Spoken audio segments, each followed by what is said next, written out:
आज भारतीय शेयर बाजार में ना कुछ बड़ा ही दिलचस्प हुआ।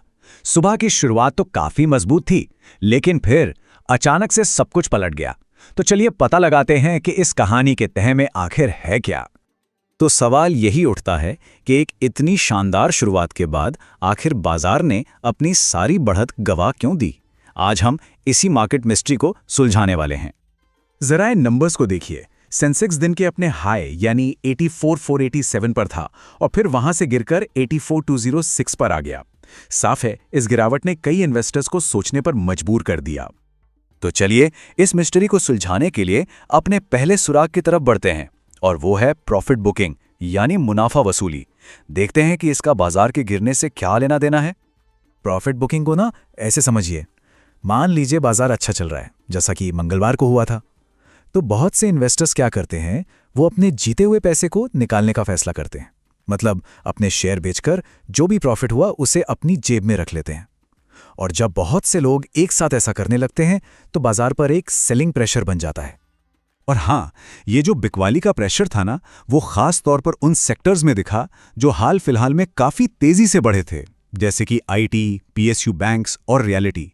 जिन इन्वेस्टर्स ने इन सेक्टर्स में अच्छा खासा प्रॉफिट कमा लिया था, उन्होंने ही सबसे पहले अपनी पोजीशंस बेची।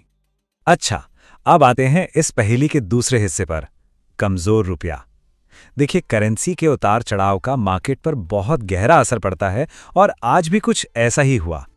होता क्या है कि जब भी इंडियन रुपया अमेरिकी डॉलर के मुकाबले कमजोर होता है, तो जो विदेशी निवेशक हैं उनकी चिंता थोड़ी बढ़ जाती है।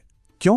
क्योंकि उनके इन्वेस्टमेंट की डॉलर वैल्यू घट जाती है, और ये इकोनॉमी में किसी अस्थिरता का संकेत भी हो सकता है। इससे क्या होता है, बाजार का सेंटीमेंट थोड़ा नेगेटिव हो जाता है। और आज बिल्कुल यही हुआ। रुपया 6 पैसे गिरकर 90.62 प्रति डॉलर पर पहुंच गया।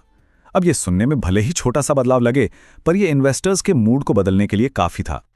तीसरा और एक बहुत बड़ा कारण है ग्लोबल सिग्नल, खासकर अमेरिका से आने वाली खबरें।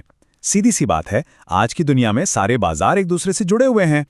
तो हुआ ये कि अमेरिका में वहां के बाजार गिरावट के साथ बंद हुए, और इसकी वजह थी वहां के कमजोर रिटेल सेल्स के आंकड़े। इससे यह सिग्नल मिला कि अमेरिकी लोग अब कम खर्च कर रहे हैं। अब जाहिर है, जब दुनिया की सबसे बड़ी इकोनॉमी में मंदी के संकेत मिलते हैं तो उसका असर दुनिया भर के बाजारों पर पड़ता ही है। और अब आते हैं इस पूरी कहानी के आखिरी 2 टुकड़ों पर। एक तो है बढ़ता हुआ कच्चा तेल, और दूसरा है एक टेक्निकल रुकावट।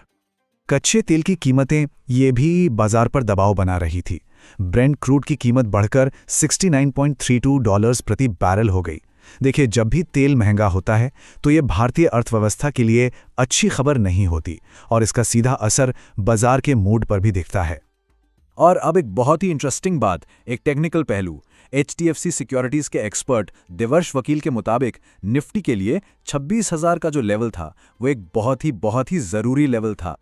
तो हुआ क्या कि निफ्टी ने सुबह सुबह 26,000 का लेवल पार तो किया, लेकिन वहां टिक नहीं पाया।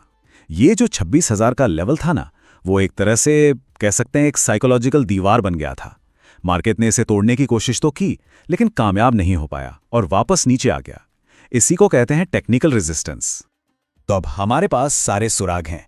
चलिए इन सब डॉट्स को कनेक्ट करके देखते हैं कि कैसे इन सभी चीजों ने मिलकर बाजार का पूरा मूड ही बदल दिया। तो कुल मिलाकर कहानी ये बनी कि एक परफेक्ट स्टॉर्म जैसी सिचुएशन बन गई। सबसे पहले तो हाल की तेजी के बाद लोगों ने प्रॉफिट निकालना शुरू किया।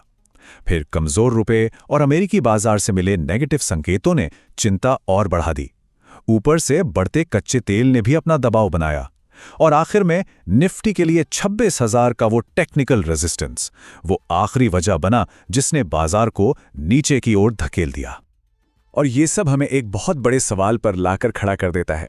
आज की इस इंटरकनेक्टेड दुनिया में क्या सच में कोई भी बाजार बाहरी घटनाओं से अछूता रह सकता है? आज की घटना साफ दिखाती है कि कैसे लोकल और ग्लोबल दोनों तरह के फैक्टर्स मिलकर ही बाजार की दिशा तय करते हैं। शेयर बाजार में निवेश बाजार के जोखिम के अधीन है। मैं कोई सेबी पंजीकृत रिसर्च एनालिस्ट नहीं हूँ। मेरी तरफ से मैं बेस्ट जानकारी प्रोवाइड करने का पूरा प्रयास करता हूँ, पर शेयर मार्केट में कोई भी ट्रेडिंग या निवेश का सिस्टम 100% परफेक्ट नहीं होता है। इस वीडियो में दिखाई गई जानकारी से आपको शेयर बाजार में 100% लाभ ही होगा, इसकी कोई गारंटी नहीं है। आपको इससे नुकसान भी उठाना पड़ सकता है। इस वीडियो में दिखाई गई जानकारी को सिर्फ एजुकेशनल पर्पज के लिए समझा जाए तथा इसमें बताई गई जानकारी का उपयोग स्वविवेक से करें। मैं इस वीडियो का निर्माता किसी भी नुकसान के लिए उत्तरदायी नहीं हूँ। Thank you.